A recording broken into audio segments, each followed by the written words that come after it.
What's up, everybody? I'm in the chat early to get this thing started here. Make sure people get enough time to get in. I'm still waiting on Kevin. I sent him the link a little late, so we might have to be a little lenient with him on time. But that's all right. My guest for today, for those of you that are in here early, we're like 4 minutes early. My guest for today is Kevin Helmick. And if you aren't familiar with Kevin Helmick, he was one of the first, actually, he was the first Hellcat in the 6-second range at 699 at 200 miles an hour in the quarter mile. So he built an amazing Hellcat. It is fast, and I love this modern era of drag racing with these modern Mopars. I think it's great. I think they're fast from the factory, and I think seeing these cars um, break 7 seconds and then break 6 seconds, that's insane. We talked about when the Demon came out, and you saw it run like a 965 and pull the front wheels off the ground. That's insane.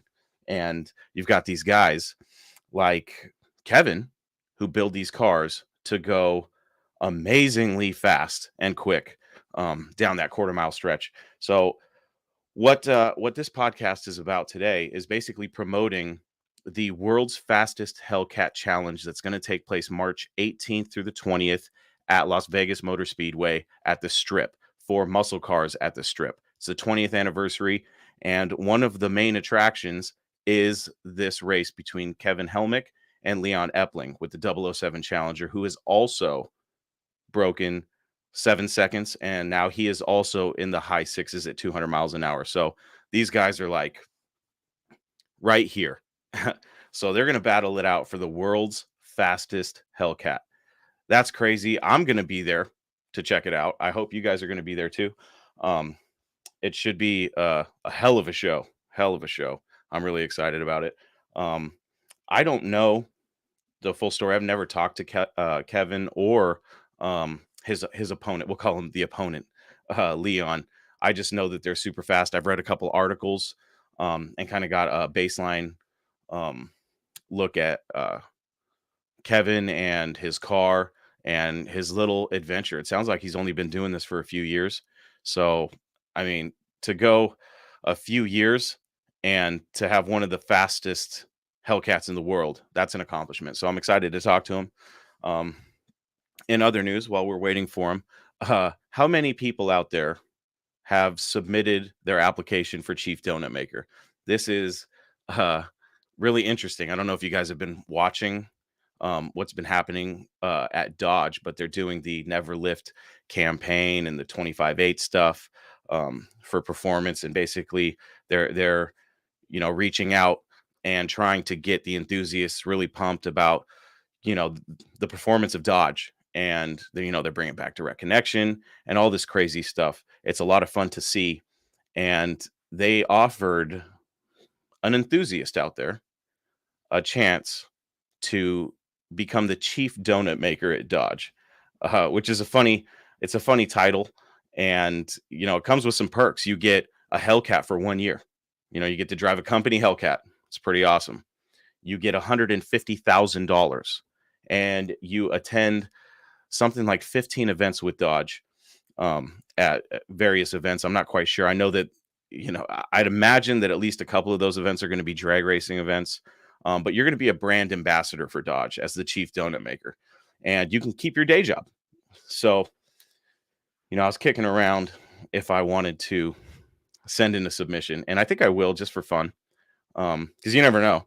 But if you go on YouTube, Facebook, and you look up hashtag chief donut maker or chief donut maker contest, you'll see all these people from all walks of life applying to be the chief donut maker. And some of the videos are really funny. I'll be honest. I'm looking at some of them like clearly these people didn't read the fine print, because I studied the fine print of this opportunity, and it's legit. For one, $150,000, a Hellcat for a year, and you're a brand ambassador for Dodge. You also get like $3,000 in Dodge swag, so you'll be rocking Dodge shirts, Hellcat shirts, stuff like that. I know part of the contest, they'll go through a round of video submissions, and I think the number's like 10,000 people are allowed to um, submit uh, their application, and out of those 10,000, the people on the board or whoever's sitting at the table go through all the submissions and they narrow it down. Now, I don't quite remember or if they even said how much they're narrowing it down, but they're narrowing it down. And there's probably going to be a handful, if not less, people that they choose to go into the next round. And I know that part of that round is like, you know, it sounds like a an interview basically to ask you some more questions and things like that. Now, I'm not sure if in that round or the following round, but I know that they're going to ask you some questions, most likely about the history of Dodge, which is cool. Um, I probably will uh, fail miserably at that because I know that there's encyclopedias out there, that probably know the history from the Dodge brothers all the way to now. So it would be fun to give it a shot. I will say that. And I know that at some point when the field is narrowed down, I know that they're going to basically pit these people up against each other, and they're going to go to, it sounds like Radford Racing School, and they're going to throw them in, I'd imagine, Hellcats and see what they can do. I'm sure they're going to go through a class, and then maybe there's going to be some sort of heads up competition, which would be really fun. Win or lose, it sounds like a great time. Now, I know that another part of the contest is um, uh, so you got the racing, and then the other part of the contest, I believe they are. So we talked about the racing, the um, the knowledge challenge, and then there was one other aspect that I'm trying to remember. It was just on the tip of my tongue. Um, it was super interesting. Oh, the video. So I guess they're gonna do some sort of video shoot, like a commercial or something like that. So you're gonna get some screen time, and they're do a screen test to see how you are on camera. So that would be pretty fun. I don't know if the commercial is gonna be like legit and it's gonna air somewhere, probably around the world or something like that, or if it's just literally just a test. I don't know. Um, I see Spencer. Spencer says he's in the chat.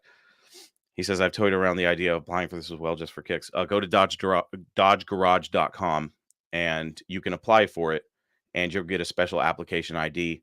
I believe that it was limited to the first 10,000 people. I'm not quite sure, so you might want to go check that out. But you need an application ID so that when you submit your video, you need that ID to submit the video. So that's that. I was watching a bunch of the videos and just thinking to myself, man, do I even have a chance at this? And there's a lot of fun videos. My friend Blake from DIY Hemi just put out an amazing video, and my vote's for him. But a lot of the videos are super produced, which there's no problem with that. If you have video editing skills and you can put something together that's really cool, why not? Um, a lot of them are somewhat scripted, which I don't have a problem with that. But I'm the type of person that can watch that kind of stuff and kind of get a feel for the person. And a lot of the videos I watched, it just seemed like these people, not all of them, of course, but some of them were just they saw an opportunity. I don't really think they're hardcore Mopar enthusiasts. You know what I mean? Um, a lot of them had just started a YouTube channel for this contest, which is fine. I don't see a problem with that at all. I know Dodge is looking for somebody who's used to doing live streams and is somewhat of an influencer, um, which is good for somebody like me that does that kind of stuff. I saw a lot of videos of guys like doing burnouts and getting crazy on the street, and some of the rules specifically say, don't do anything crazy on public roads because we're gonna, axe you. So uh, some of those videos I think are just going to be, on the chopping block immediately. Um, if I did a video, to be honest with you, I would probably do it right here. This is my zone. This is my place. And I've thought a lot about what I would say in the video, because you're supposed to tell them who you are and why you think you'd be the best chief donut maker.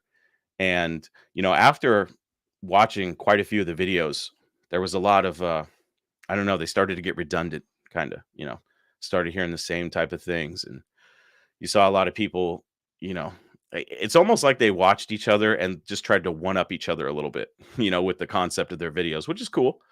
Um, and I thought about what I could do, and the best thing that I could do if I really wanted to be part of it and just put myself out there is just to do exactly what I do here. Tell them what I would do as chief donut maker, and you know, see where the chips fall. Um, I would be surprised if I made it to the next round. Of course, one thing I can say is that if a miracle happens and they choose me as the chief donut maker, um, I definitely want to be a good representative of not just the brand of Dodge, but of the community. You know, it's not too often that somebody like you or I gets a chance to be an insider and get an inside look. So I would definitely take advantage of the opportunity in the best way possible. I would love to be a liaison between, corporate Dodge and the enthusiasts. So I think that would be really fun. Not to mention, I mean, let's get real. Who doesn't want $150,000 cash? You know what I mean? And a Hellcat for a year. I don't see a downside other than, they say you can keep your day job. Okay. My day job, I could probably get away with going to 15 events over the span of a year. I could probably get away with that. I know that all my superiors at work know that I'm a super passionate Mopar enthusiast, and I I think if I told them that I had this opportunity, I don't think they'd have a problem with me getting some time off work. Not to mention, if I have 150 grand in my pocket, it's like, hey, I quit. I'll see you next year. You know what I mean? I'll probably get my job back. Um, but how many people can really afford to take that much time off work? How many people's employers would understand, that you just became I mean, that's a conversation all in itself. You go up to your boss, you're like, hey, I'm chief donut maker at Dodge now, so I need 15 days off a year. You know what I mean? So hopefully you've saved those vacation days, and we'll see what happens. I really am excited to see, as they narrow the contestants down, and I'd imagine there's going to be less than a handful of people at the very end. And if they all go to Radford Racing School and they all get thrown in Hellcats, there has to be some sort of competition. A heads up competition would be a lot of fun, win or lose. I would love to get out there and, test the limits of a Hellcat, and get trained by some, professional drivers. That would be really cool. That'd be an awesome opportunity. Um, uh, Spencer says definitely would be an interesting conversation for me since I work at a VW dealership. That would be hilarious. Uh, hey, 150 grand. There's a lot of VW dealerships, dude. You know what I mean? Uh, Terry Meyer says, I'm retired. That must be good for something. Yeah. I mean, that was 150 grand. You're retired. Drive a Hellcat around for a year. Um, I don't see a downside in this. Throw your hat in the ring and see what happens. I know that if you're planning on it, you better get over to dodgegarage.com and get that application ID. I don't even know if you can still get one, to be honest, and get that application in, because I think it expires at the end of this month, which is the 28th, I think. So you basically, if you don't get something out today or tomorrow, your chances are pretty slim. Heavens Mopars, that's my friend Scott. Go follow Scott on YouTube. His channel is Heavens Mopars. He's trying to get to the No Name Nationals. If you don't know what the No Name Nationals are, it's a very unique event that is open to people on content creators on YouTube with 500 or more subscribers. You have to have 500 or more subscribers to participate in this event. And Scott has thrown his hat in the ring, started a YouTube channel, and he's trying to get to 500 subscribers. So if you're listening to this or you're watching this at some point right now, open another window, go to YouTube and subscribe to my friend Scott's channel. Scott and I are going to be doing business together pretty soon. I won't speak too much on that right now because it's not a done deal yet, but your friend Chris may be picking up a ratty muscle car, and I'm really excited to talk about it and show you guys what's up. But it's not a done deal yet, and I don't want to jinx it. If you've listened to this podcast for any amount of time, you know that I've jinxed many deals, and I'm not trying to do that with this one. So it should be a fun project. And I'll talk more about that at another point in time. But Scott's a great guy. He's taking, or his plan is to take a Duster and race my friend Brian, who his channel is Dust Devil Garage. So go subscribe to Brian on YouTube as well. He also has a Duster. They're basically building these two Dusters from the ground up, and they're going to battle at the No Name Nationals if they both get 500 subscribers minimum. So go like and subscribe to Brian's channel as well. Once again, Heaven's Mopars, that's the first channel. That's my friend Scott. And my friend Brian is Dust Devil Garage. Both of them on YouTube. Go subscribe and let's watch them battle it out. So these guys are going to build these Dusters pretty much from the ground up. And I believe they're using truck 440s. So like there's a couple little agreed upon things. So the truck 440, they both have Dusters. It's gonna be fun regardless. I will be going to the No Name Nationals. I'll probably be there for at least Saturday for sure. I got to figure out if I can get out there at what time on Friday. I'm pretty much going to be flying out after work, and that's the start of my vacation. So I'll be going to No Name Nationals, and then I will be getting down to Louisiana to meet up with my friends from DIY Hemi, and we're going to participate in Cruising the Coast, which everything that Blake from DIY Hemi tells me is an amazing event where you cruise the coast of Louisiana and into the next door state. And it's basically like a car show the whole way. So I'm really excited about that. It should be a lot of fun. So that's going to be an action-packed weekend at the end of September, beginning of October. It's like a week long. Cruising the Coast is. I don't know how that many people get the time off work, but I guess maybe that's their, one weekend that they get crazy with it. Let's see here. Let's read some comments. Michael says, interesting fact, VW sells more sausage than cars. So what's VW is like a sausage fest or what? What are you trying to say? Dustin Ransom, No Name National sounds like a blast. We started our Richard Petty edition Valeri build just for it. That's awesome, dude. I've been trying to get Dustin on the show. He's been wanting to come on the show, and we're live right now. I'm still waiting on Kevin. I don't even know what time it is. It's 15 after. I see a message here. Let me see, make sure everything's going okay. Kevin is running a little bit late, but that's okay. We're going to keep the show going. Dustin, just to let you know, while you're watching, buddy, I may be, after my wife and kid go to bed tonight, I may be jumping on here again and going live. So you're more than welcome to join me. I will try to shoot a message out to you to let you know. Dustin he's one of those guys who has, like there's guys that collect, 68 to 70 Chargers, like my friend Johnny Mopar. There's guys that collect A bodies. Dustin, when it comes to Valaris, has a collection, and they are all badass. I know the FMJ body guys and even the C body guys have reached out to me many times, and they want more content. So Dustin, I think, is a great guest to have on the show to talk about it.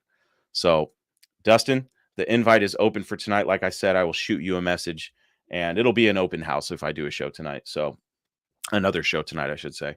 So everybody's welcome, and it should be a good time. It's always a good time when we do an open house here because people show up, we talk Mopars, and shoot the breeze. Scott from Heaven's Mopars. I appreciate the support, and our transaction will be a done deal. No worries. Yeah, awesome, dude. Hey, it's not on your end. It's on my end. To be honest with you, today I was scrolling through Facebook Marketplace, and we're still going to do business, but check this out. I see an ad for like Roadrunner parts and Mopar parts, engines, transmissions, and in the background, I see a valve cover with spark plugs in the center. So I immediately go, holy, you know what? That's a Hemi. So I reach out to this lady and I say, hey, how much for the Hemi? She says $4,000. And I'm looking at it and I'm like, it's kind of hard to see in the picture. And I kind of thought that it was a first gen Hemi, but I wasn't sure. And as it turns out, it is a first gen Hemi out of a 57 something or other. So that was a little bit of a bummer. And she also had an NOS grill for a 74 to 76 tin grill Dodge truck. it was pristine, and you could see it was sitting on top of the original box. And of course, I reached out to her for that, and I said, "Hey, is the grill still available?" And she's like, "Ah, sorry, sold." I was like, "Ah, damn." And then figured out that it wasn't the Hemi that I wanted, because I was looking at it like, okay, $4,000, I'm gonna go buy this Hemi, and it's such a good deal on a Hemi that you'd want to keep it, but I know what Hemis are worth, and right now in my position, I need the money more than I need the Hemi. So I would have bought the Hemi and um, tried to sell it off. I don't know. I'd probably call, I don't know, Mike Coffee or something like, "Hey, buddy, I got a Hemi for you." Or my buddies at Mopars 5150. I'm sure, and a lot of people I know, if I said, "Hey, I got a Hemi, I'm trying to sell it," I'm sure we could get that thing sold really quick. Um, but it was definitely an interesting ad and a lot of fun. Kevin is in the house. Let me bring him on. Patrick says hi. What's up, Patrick? Thank you, everybody, for joining me. My guest for today is Kevin Helmick, the owner of GRMPYCAT, one of the fastest and quickest Hellcats in the world. It broke into the sixes at over 200 miles an hour, and he will be at Muscle Cars at the Strip to race against Leon Epling and his 007 Challenger, who is also in the sixes and also over 200 miles an hour. It's going to be a battle for the world's fastest Hellcat. You don't want to miss this show. It's in Las Vegas, March 18th to the 19th at Muscle Cars at the Strip, and it's going to be a lot of fun. Let's bring Kevin on and get to know him a little bit better and get to know GRMPYCAT a little bit better. Kevin. Hey, good evening. Thank you for having me on. Thanks for joining me. Welcome to Talking Mopars. You know, when I talked to Phil and he told me he was going to do the world's fastest Hellcat challenge at Muscle Cars at the Strip, I was really excited because I'm a huge fan of Mopars in general, but nostalgic Mopar racing, drag racing, has always really, uh, resonated with me. And I just recently started noticing within the past couple of years the modern Hemi, the modern street Hemi shootout stuff, and I really get excited knowing that drag racing, especially in the Mopar community, is still alive and well. And even with these new cars coming out, it's crazier than it's ever been. And it feels almost like I'm getting a taste of the golden era a little bit, because I was born in 1985. I never got to experience the golden era of drag racing. So to see cars like yours, cars like Leon's out there doing these amazing things, just when you think they can't get any faster, they just keep going faster. So thank you for joining me. I really want to get into your history and kind of work our way up to GRMPYCAT. So how long have you been a car enthusiast, a Mopar enthusiast, and a drag race enthusiast? Well, I started building cars, when I was young, as a teenager, like most red-blooded American fellas, and I got into a little bit of drag racing. Mostly it was, cruising on the strip and things like that. We came from St. Charles, Missouri, which is one of the hot rod capitals of America. And but when I joined the military, I kind of lost touch with all that. We sold the car. Uh, really never thought about drag racing the entire time that I served in the Marine Corps. And um, I don't know, one day uh, we came across at the dealership, my son had asked me if I could help him get a car because he's attending the Naval Academy. Okay. And I told him, I said, sure, let's go look at some Dodge Challengers because that's what he was interested in. And I saw one off to the side that looked a little bit different than all the rest. And I said, hey, what's up with that car over there? And he's like, Dad, I don't need that. That's a Hellcat. And I'm like, what's a Hellcat? Oh, wow. And he's like, it's 707 horsepower, Dad. And I'm like, there's no way. I mean, we built cars, and if you had 450 horsepower, you had something. Yeah. So they don't sell these on the dealership. And the salesman heard me. He said, oh, yes, sir. And I said, well, you'll need to get those keys because we're going to have to take this for a spin. And the rest was history. I had to call my wife and said, we have some major problems here. And here we are. So we started racing, building this Hellcat and raced it in the street mode. Okay. We came on the scene, probably 4 years after everybody else started on this modern street Hemi kick because of the Hellcats. And we played around with it. January of 2019, we actually went to Bradenton, Florida, Okay. and we ran in the U.S. Street Nationals there. And after that race was over, I decided it was time to stop playing with the street car, and we cut that car down to 400 pounds Wow. and started over right there in the garage. And that's how we ended up as the Grumpy Cat. So That's great. So this is you bought this car for your son? Is that what I'm understanding here? well, no, I actually had bought one for him as an incentive to graduate college. Okay. And I had to find one for myself because Oh, I wasn't about to chop up his car. wow. I'm gonna have to have a conversation with my dad. That's awesome. So when you decided, oh, I'm gonna get a Hellcat too, was it on your Yes, sir. mind that you wanted to eventually chop it up and turn it into this crazy drag race machine that we now know as Grumpy Cat? Actually, it was in the back of my mind. As a matter of fact, I had approached some folks, and I told them, I said, I want you to help me build the world's fastest Hellcat, and kind of got a chuckle, from some folks because they'd already been at this for a few years, Sure. and I was like, well, um, nobody really seemed that enthusiastic uh, Really? about trying to really get down and help us with that part, and so we decided to do it ourselves. Wow. That's man, to chop up a Hellcat.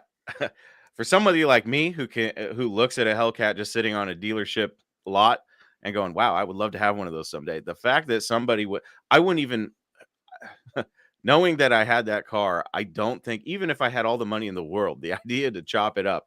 I mean, It, you had to it have was a crazy. yeah. I mean, a lot of guys told me you don't want to chop that up. As a matter of fact, the people I had originally asked when they I told them that the car was on its way, and they asked what was coming, and I told them it was a Hellcat. Basically, the answer was, "We're not going to cut that up." Really? And I'm like, "Well, if you're not going to cut it up, I guess I have to do it myself." Wow. Um, and that it was kind of crazy. Everybody said you should just find an older Challenger or something that's been wrecked, and all you need is the body, right? Yeah. And I said, well, if it's not a Hellcat to start with, you can't race it as a Hellcat, right? Yeah, yeah, sure. So I Wow. have a purist here. I can't. I gotta say it's definitely a bona fide off the off the showroom floor Hellcat. There's no doubt about it. Wow, that's And great. When I have to ask you, when it was in street trim and you were, subtly modifying it, how fast did you get it up to in street trim in the quarter mile? we had it down in the low nines. I don't know for sure. I don't remember. Um, I don't think we ever broke into the eights. I think it was all in the nines still. And we were running a little bit of nitrous on there. Okay. Um, and I think the biggest problem I had was the transmissions. It was really hard to get the transmission to do what I wanted it to do Yeah. without, blowing out third gear. It seemed like most of the time was the culprit. Wow. Um, so you're racing this thing, you get it into the nines.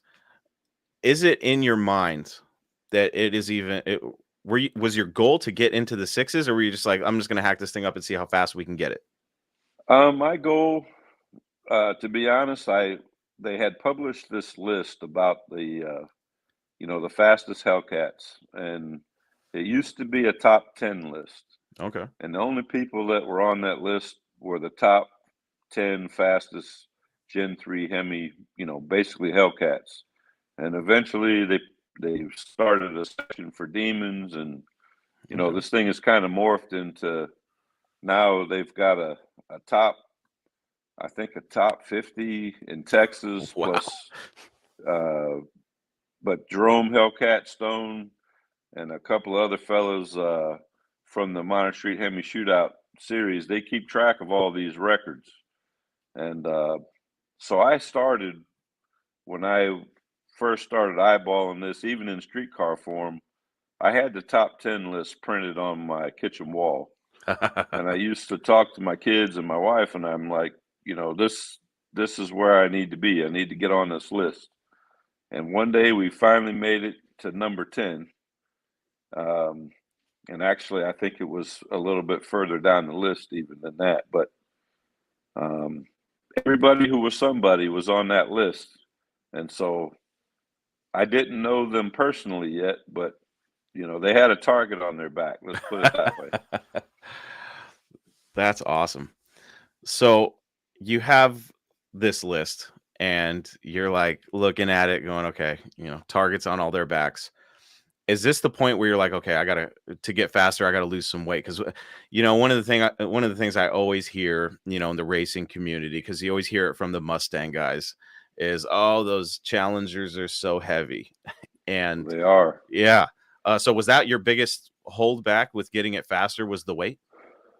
Well, I think that's the natural assumption for everybody, is Sure. that the weight is the worst part of owning one of these Challengers.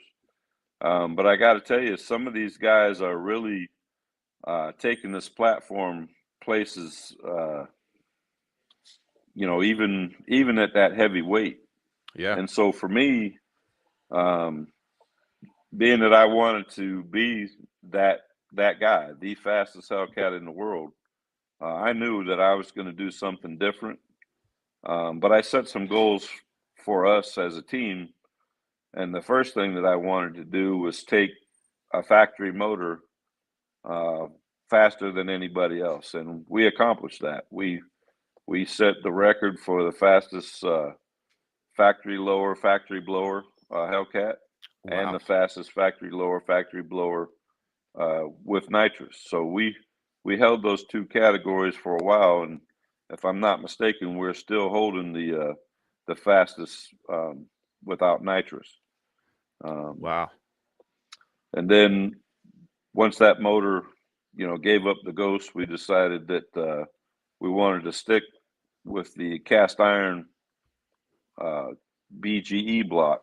So Okay. we went to a 6.4 block and started building with Demon Performance and TKM. Okay. And started really working on the power plant. And the first year was really crazy. We were all over the place. We were trying everything. Yeah. Every blower mod you could think of, and even some stuff I'd never even thought of. They're just like, hey, let's try this. And I think at one time we had 8 450 cc atomizer injectors in the lid of a blower. Wow. It was insane. So we were everywhere. And we actually won that first year. We won the championship points series. So it was a lot of fun. But man, we went through a few motors. Let me ask you something. For people like me that are just getting into this modern drag racing stuff with the Gen 3 Hemis, when you're talking about going through engines, as far as you're talking about the stock bottom end on these things, I know that in Top Fuel and stuff like that, these guys are constantly rebuilding their engines. How many engines are you going through before a rebuild? Are you rebuilding after every event? How's that work? No, most of the guys, to be honest, the engines really don't get rebuilt until they blow. Wow. It's not an engine that you really take apart. Mm-hmm. It's definitely nothing fast about it. Even though we've gotten better, it still takes the better part of a day just to get one engine out. And so we have tried now to stabilize. Like last season, we went through one engine. Oh, wow. We did lose our first engine on the very opening weekend in Orlando, but we ran the rest of the season on one engine. The crazy part about that, we actually had torn up some stuff in the cam area on that engine, and it was like a gremlin. And it took us a long time to figure out what had actually happened. And we went into the last race of the season tied for first place, and we ended up getting that gremlin to show up, and we couldn't run the car the rest of the day. And there we go. We ended up in second, and come to find out, one of the last remaining factory parts proved that it wasn't able to run at the 8,600 RPM range that we'd been running this engine. So what you're saying is that the stock Hellcat engine is pretty durable.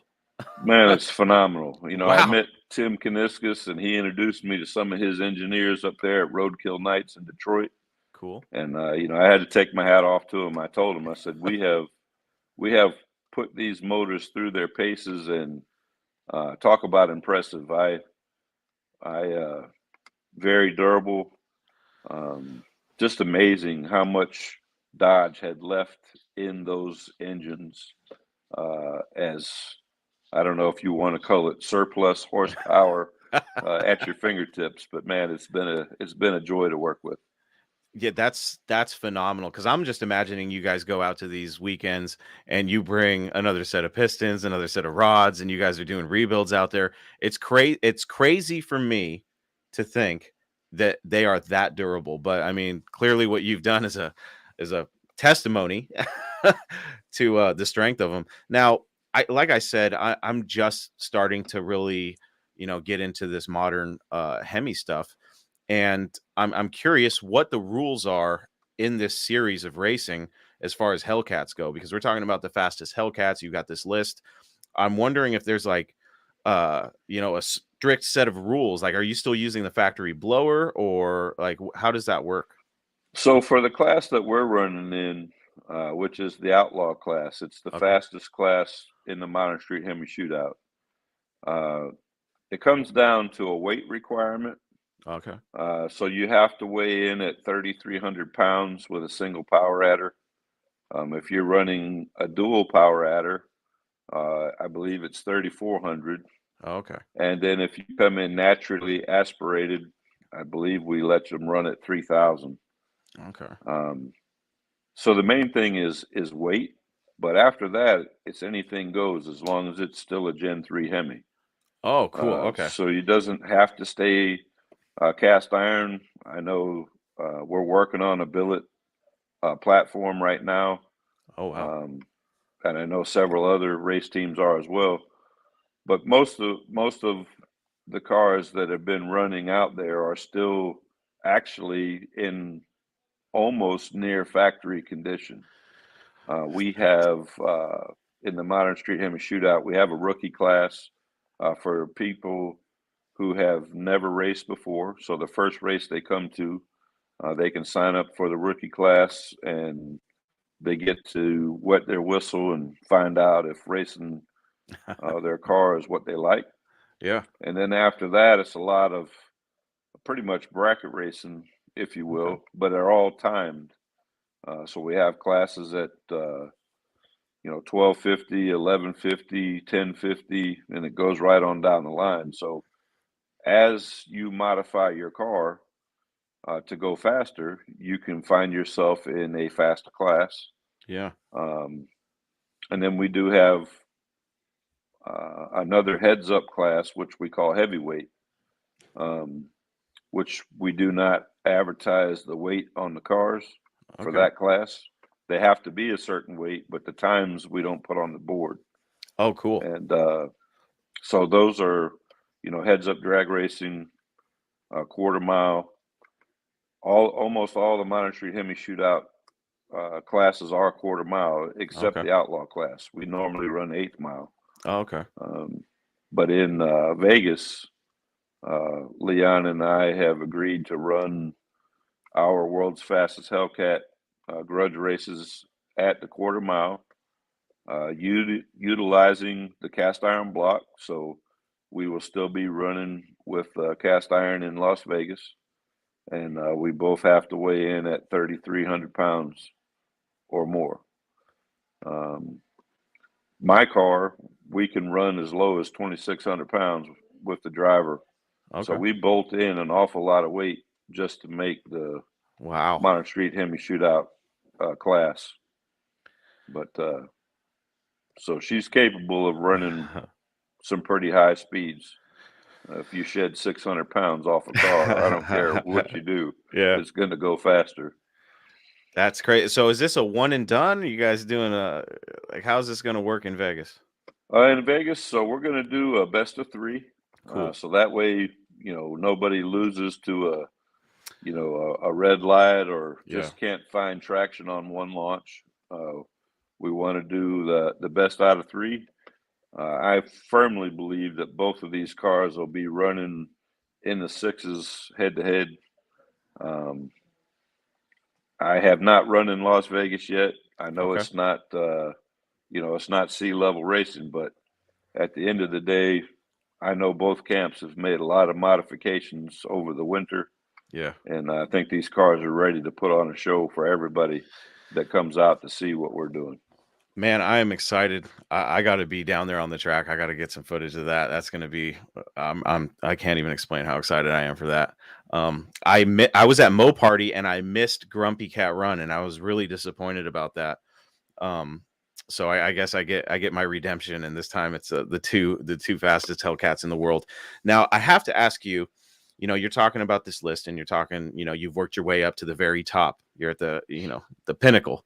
Yes, sir. I'm curious how far, Kevin, how far of a gap there is between you, Leon, and the rest of the field of these guys racing these Hellcats. Well, in the outlaw class, the gap is getting smaller all the time. Sure. Uh, so we like to cheer each other on. I think we are each other's best motivation. When we first started seeing outlaw cars, running in the sevens, everybody got all googly moogly, and it was amazing. You saw 779 crank off, and then you saw 750, and then 730s, and one day we just came out and we knocked the half a second off the thing, and here we are in the sixes, and that just set the mark. But we're not done. I mean, you're gonna see a Gen 3 Hemi car in the fives. It's gonna happen.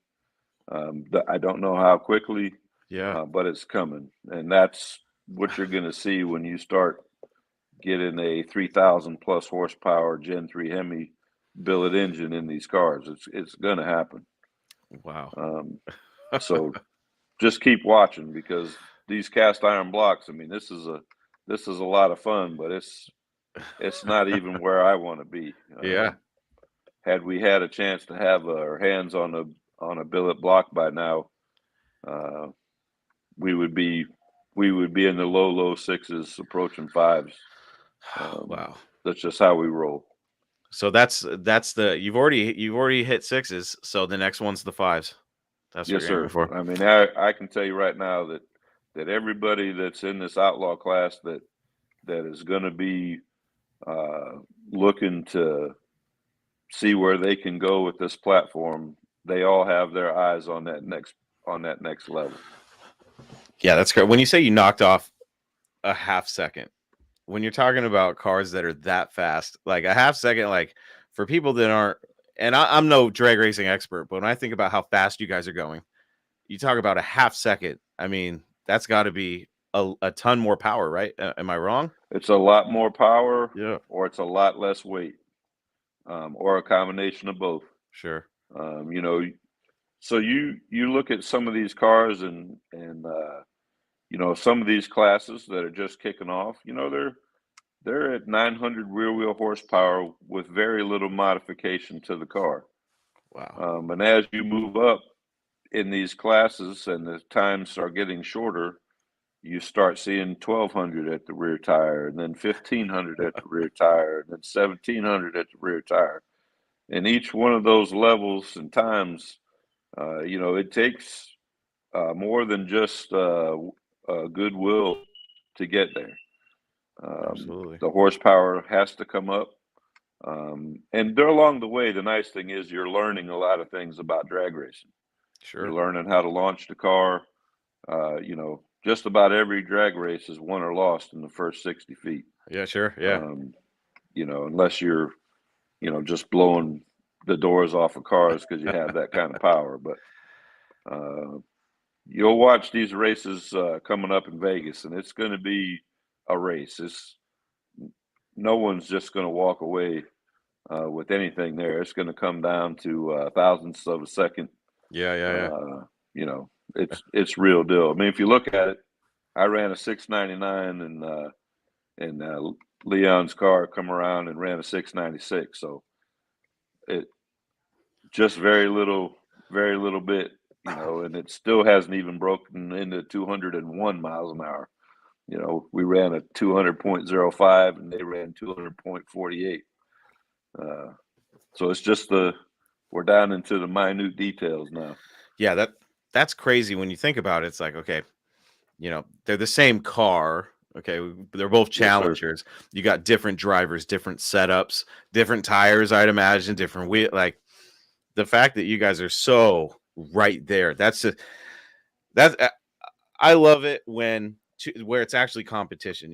It's fun to smoke somebody, I imagine, just blow their doors off, but to have that competition, that's got to drive you even harder. That Absolutely. wow, I yeah, mean, that's being competitive is what this is all about. And if yeah, you can't have fun drag racing, then you really don't need to be out there. It's a waste of your time. yeah, absolutely. Um, So let me ask you this: Leon isn't here, so we get a chance to talk about him a little bit. And all right. I've never met Leon, but I assume that you guys are super competitive. I'm curious what your relationship is with him. Are you guys friendly, or is there some animosity there? I'm just really curious. Um, there have been some rocky moments. Yeah, I can tell you that for sure. Um, but I got to tell you, over the last couple of years, um, I've really enjoyed watching his crew. They're a tight knit family. Uh, I talk to Jason a whole lot more than I talk to Leon.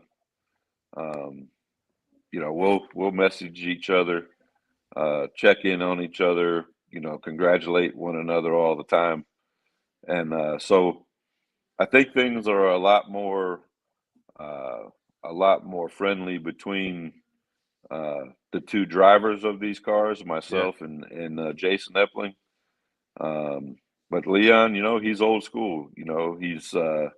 He's competitive, yeah. and I'm just glad that I was able to wake him up. Because they were at the top of the food chain for the longest time, and all of a sudden, somebody else is out here, not just knocking on the door, but Yeah. you know, looking at you in my rearview mirror, so to speak. Let's I have to dig in a little bit more. So Grumpy Cat, amazing car, clearly super fast. When you talk about your history of drag racing, is this the biggest campaign you've had for competitive wise, or did you have a competitive drag car in the past? I never had a competitive drag car in the past, other than what teenagers do, Sure. the bragging rights thing. American Graffiti comes to mind. Yeah, yeah. But yeah, this is my first competition car, Wow. and so we've learned a lot along the way, and it takes a team. I have a group of special people that helps us out. Um, for the longest time, my kids were heavily involved, but now they're all, off to college, off to jobs, and they just can't come hang with dad all the time. But I do get to bring one of my sons to Vegas.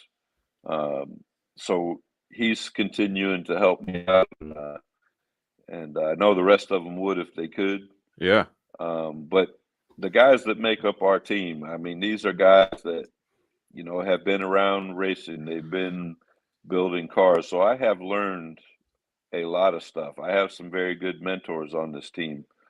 Um, Bill Quay is my crew chief, and he raced in the NHRA for probably 30, 32 years. Wow. Um, and all of this stuff was, I call it a God thing because I didn't know him, but he called me out on a grudge race here, or a match race is what he called it. And we came across each other's paths one day, and he says, "Are you the Grumpy Cat?" And I said, "You must be Bill Quay." And so, from right at that point, right there, he jumped on board, and he has taught me a whole bunch of stuff that I'm very thankful. My fabricator, he's built a lot of cars, and he came and when I couldn't find or couldn't get the guys to cut up my Hellcat, my first question for Jason Brazel was, "Do you have a problem cutting up a brand new Hellcat?" He said, "Heck no, I'll cut up anything." And I said, "Well, then you're the guy for the job." There you And go. off we went. So I have, the guys at Demon Performance, Skip and Kevin Mullins. He's a two-time Radio versus the World champion, and he runs this machine shop there in Denton, North Carolina called TKM. And he's an awesome individual. They do some of the best machine work on the planet, Wow. and they are always looking for ways to help me. He tunes the car. I try to listen to absolutely everything Kevin has to say because that's so valuable. Yeah. And so that's one of the other key things about drag racing. It's a family. And there's a lot of people that don't share information, Yeah. but Team Grumpy Cat, we don't have that problem. This isn't a profession. I don't have a whole bunch of secrets. We try to put out to the minor tree heavy shootout community solutions, and I would like to see more people running just as fast as I am, Yeah. because that's when the fun starts. Got to have some competition. Absolutely. I have to ask. I know people are going to watch this and they're going to go fastest Hellcat in the world. Am I going to pull up to Las Vegas and see a giant semi truck that says Grumpy Cat on the side? How big is your operation? Is this what you do full time? It's not what I do full time, but it sure seems like I'm Yeah. doing it full time. This is still a hobby for me. Yeah. And yes, when you come to Las Vegas, you will see our rig. We have an 83-foot rig Wow. that we have the Grumpy Cat and the push car in, and we have our crew quarters in there, and then we have a toter for some of the pit crew and myself, and it's huge. It got out of hand real quick. I have Bill Quay to thank for all that. Yeah. And but it's been a lot of fun. Mm-hmm. And we didn't go out and buy $1 million car haulers or all this stuff. We're racing on a budget Yeah. still, and so we try to be frugal in what we do. Um, so we put a lot of elbow grease and sweat equity into a lot of the stuff Sure. we own, and so I'm really happy and proud about that as well, because we've taken some things that most people probably wouldn't pull or drive, and turned it into something that if you didn't know any better, you'd have thought it cost $1 million. That is so cool. And my hope is that there's going to be some young guy or gal that watches this, or this is also going to be a podcast, or listens to this, and they've got a picture of Grumpy Cat in their garage, and they have their sights set. One day I'm going to be like Grumpy Cat. I'm going to have the fastest Hellcat in the world. I like stories like that, the Rocky stories. Yes, And sir.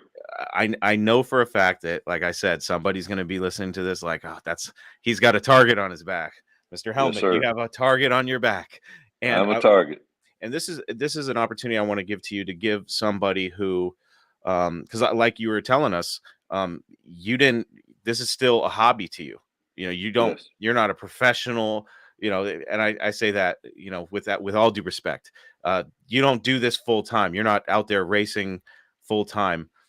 I would like to give you the opportunity to maybe give somebody who has dreams and aspirations of what you do, some advice of, on their journey. What's some good advice to give somebody like that?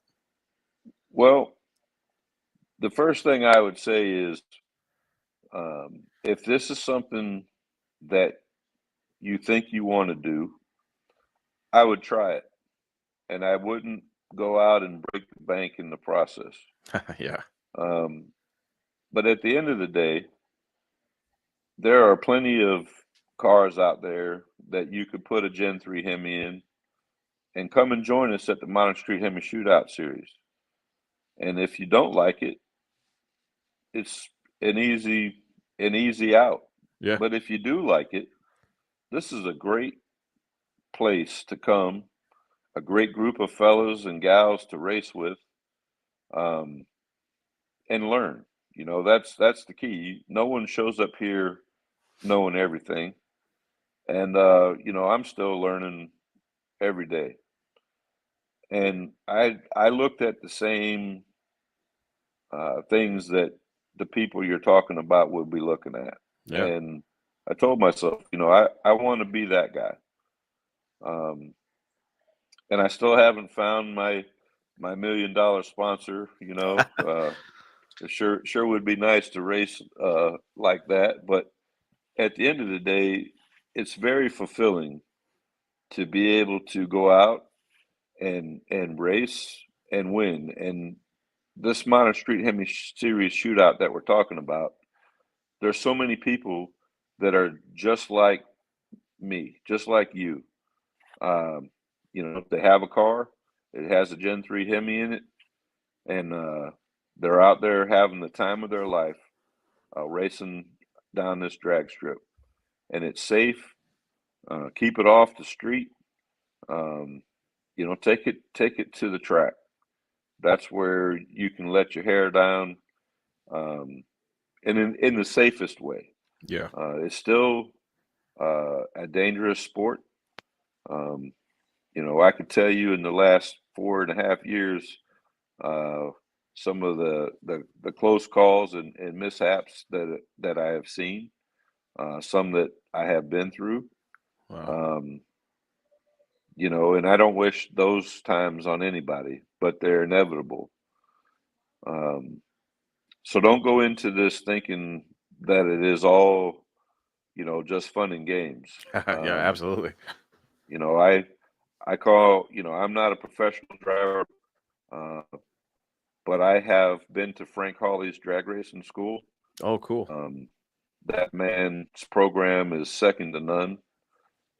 He taught me a lot. I went and I learned some things from Roy Hill and his program. And Okay. so these are two very large name drag racers that are still out there today teaching people like me how to get better, how to be safe as you can be in the process. And then, the licensing process, I take very seriously. So, now once we got into the 6-second range, I had to go update some licensing and things of that nature with the NHRA. And that still doesn't mean you're perfect. Yeah, sure. But you need to get out there and take it serious. Take your safety equipment serious. Find a mentor. And there's no better place to find one than at the Modern Street Hemi Shootout. So I think anybody out there that's looking, this could be you. It's all obtainable. You don't have to have $1 million. But I will tell you, if you want to be the world's fastest Hellcat, it's not cheap. Got to dig in those pockets a little bit. Yes, sir. Kevin, I'm like I said earlier, I'm so excited to see this race, and best of luck to you. And GRMPYCAT. In closing, I want to let you get back to your Saturday night, and I have a dinner date with a beautiful woman that is my wife. Yes, sir. I do want to give you an opportunity right now in this platform to let everybody know what we can expect out of yourself and Grumpy Cat March 18th through the 20th in Las Vegas. Well, what you can expect from us is that we're going to show up in Las Vegas and we're bringing our A game. You're going to see an entire off season worth of effort, and the results I think you'll find satisfying. Um, as we said before, we had a lot left, and we've made even bigger changes. So Wow. um, I can't wait to see what we're going to do in Las Vegas. Let's put it that way.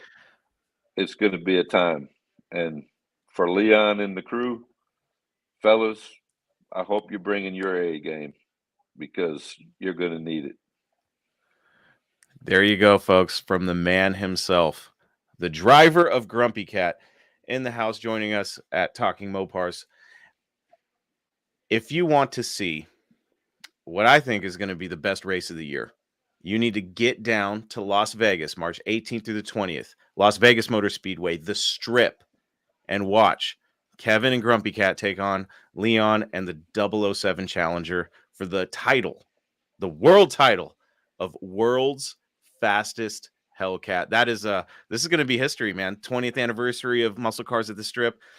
I couldn't think of a better place to do this. This is going to be a lot of fun. I'd like to thank you for joining us here, Kevin, and Thanks for having us. I can't wait to shake your hand in Las Vegas and possibly congratulate you on your new title, man.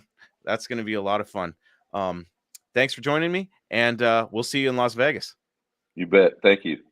Thanks, Kevin. What a fun interview, and what a guy. Lots of great advice for the drag racers that are coming up or the people that want to get into drag racing.